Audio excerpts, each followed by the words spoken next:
नमस्कार मित्रों, मैं नरेंद्र, सेफ्टी ऑफिसर।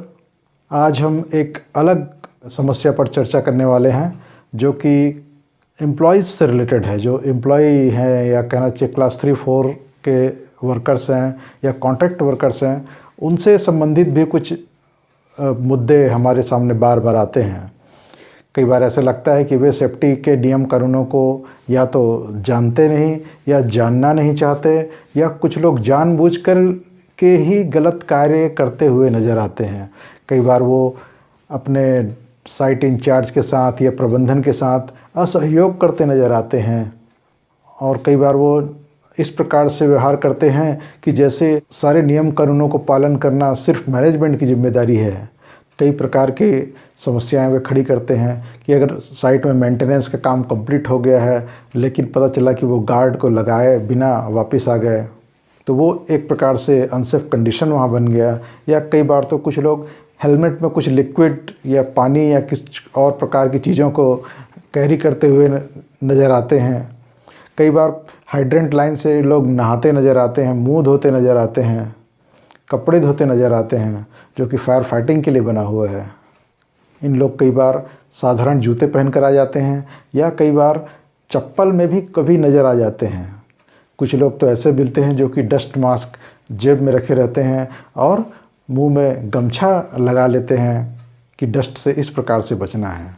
इस प्रकार के जब एक्टिविटीज़ को देखते हैं तो एक ख्याल हमारे अधिकारियों के मन में कई बार आता है कि क्या सारे नियम कानून पालन करवाना सिर्फ हमारी ही जिम्मेदारी है? क्या वर्कर्स के ऊपर कोई ड्यूटी नहीं दिया गया है? तो मित्रों, आज इसी के विषय में चर्चा होने वाला है। अगर अब तक आपने इस चैनल को सब्सक्राइब नहीं किया है तो सब्सक्राइब को टच करके चैनल को सब्सक्राइब कर ले, ताकि ये वीडियो आपको हमेशा मिलते रहें।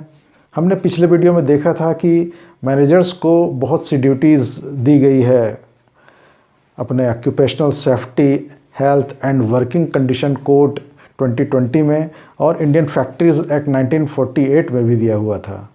तो वैसे ही एम्प्लॉयज़ और वर्कर्स जो हैं उनको भी ड्यूटीज़ उन एक्ट में और कोड में दिया हुआ है, जिसको कि हमें भी जानना चाहिए और अपने अधीनस्थों तक इस चीज़ को पहुंचाना चाहिए कि आपकी क्या क्या ड्यूटीज़ हैं।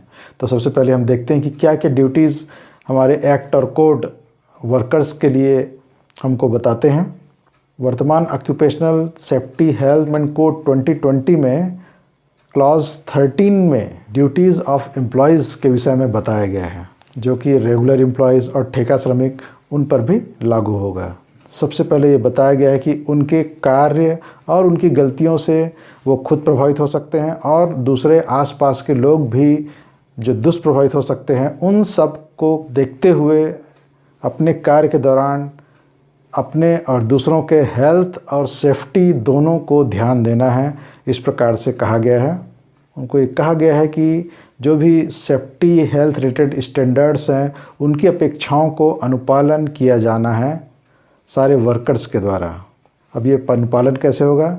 सबसे पहले तो उसके लिए उनको नॉलेज होना चाहिए, तो नॉलेज भी उनको गेन करना पड़ेगा, तभी वो अनुपालन कर पाएंगी। इस प्रकार से हम नहीं बोल सकते कि हमें कोई चीज़ के इस रूल का हमें पता नहीं था, ऐसा एक्सक्यूज़ नहीं हो सकता है। अगला इसमें कहा गया है कि अपने एम्प्लॉयर्स की जो लीगल रिक्वायरमेंट्स हैं उनको कंप्लाई करने में सहयोग देना, ये भी बताया गया है एम्प्लॉयज़ का काम या एम्प्लॉयज़ का ड्यूटी। और वर्कर सहयोग ना दे तो कैसे हो सकता है? तो दोनों को मिल करके ही किसी भी प्रकार के कंप्लायंस के लिए काम करना होगा, तो उसके लिए वर्कर्स को भी जिम्मेदारी दी गई है। एक और इम्पॉर्टेंट जिम्मेदारी दिया गया है कि साइट में ऐसा कोई भी सिचुएशन उसको दिखाई देता है जिससे कि सेफ्टी को खतरा हो सकता है या हेल्थ को खतरा हो सकता है, मतलब कोई एक्सीडेंट हो सकता है या किसी के स्वास्थ्य को दुष्प्रभावित किया जा सकता है, तो ऐसे सिचुएशन की जानकारी उसको तुरंत जो भी वर्कर देखता है कहीं साइट में इस प्रकार की सिचुएशन है, तो तुरंत वह जो एम्प्लॉयर है उसको जानकारी देगा या सेफ्टी ऑफिसर को जानकारी देगा। यानी एक्सीडेंट को रोकने के लिए इनको भी जिम्मेदारियां दी हुई है, क्योंकि ये हमेशा साइट पर उपलब्ध होते हैं। तो जो भी खतरा दिखाई देगा सबसे पहले इन्हीं को दिखाई देना है, और अगर ये एक्टिव होते हुए उस खतरे को देख करके मैनेजमेंट को सूचित कर देते हैं तो एक्सीडेंट को रोका जा सकता है। तो ये भी बहुत अच्छी जिम्मेदारी पहले फैक्ट्री एक्ट में भी ये चीज़ था और यहाँ पे ड्यूटीज़ के रूप में यहाँ पे भी दिया हुआ है।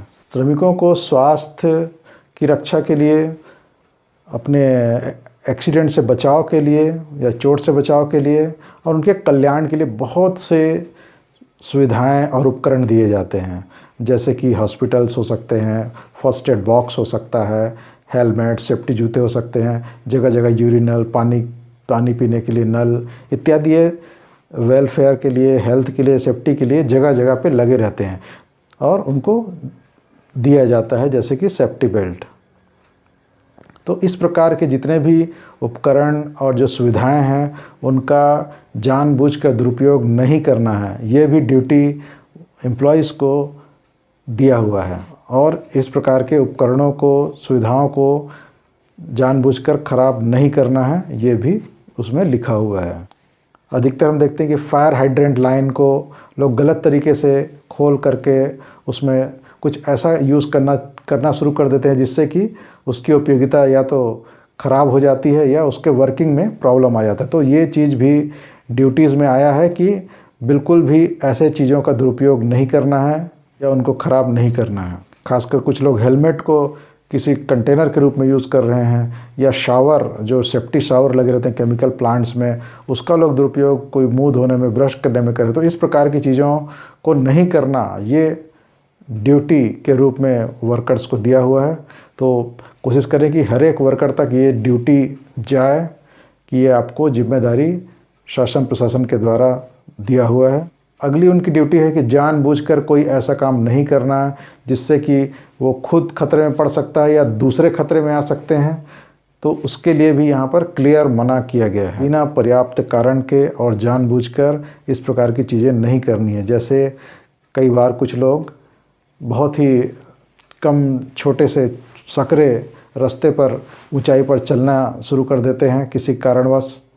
तो इस प्रकार का जानबूझकर और बिना पर्याप्त कारण के अगर कोई करता है, अपने को या दूसरों को खतरे में डालता है, तो ये इसकी मनाही है। अब एक जिम्मेदारी प्रबंधन का फिर से बन जाता है कि इन कर्तव्यों की जानकारी वर्कर्स तक पहुंचवाने की व्यवस्था करना, क्योंकि जब उनको पता ही नहीं होगा तो फिर एक प्रकार से वो अपने आप को बरी हैं ऐसा महसूस करेंगे। तो विभिन्न माध्यमों से वर्कर्स तक इनके कर्तव्यों की जानकारी जानी चाहिए और हर एक वर्कर के सामने वो बार बार चीज़ें आनी चाहिए, चाहे वो उसको बोर्ड पर डिस्प्ले करें या ट्रेडिंग के माध्यम से या टूल बॉक्स स्टॉक जो डेली होना चाहिए हर साइड में बोला जाता है, उस प्रकार से भी इस प्रकार के कर्तव्यों को उनको बार बार उनको सूचित करना चाहिए। इस प्रकार बार बार दोहराने से श्रमिक हमेशा जागरूक रहेंगे और प्रबंधन सुखी रहेगा, क्योंकि कार्यस्थल से दुर्घटनाएं दूर होती जाएंगी। मित्रों, अगर ये वीडियो आपको पसंद आया तो इसे लाइक करें और आपकी फीलिंग्स और आपके सजेशंस हमको कमेंट बॉक्स में भेजें और अपने मित्रों को भी ज़रूर शेयर करें ताकि सभी कार्यस्थलों को दुर्घटना मुक्त बनाया जा सके। धन्यवाद।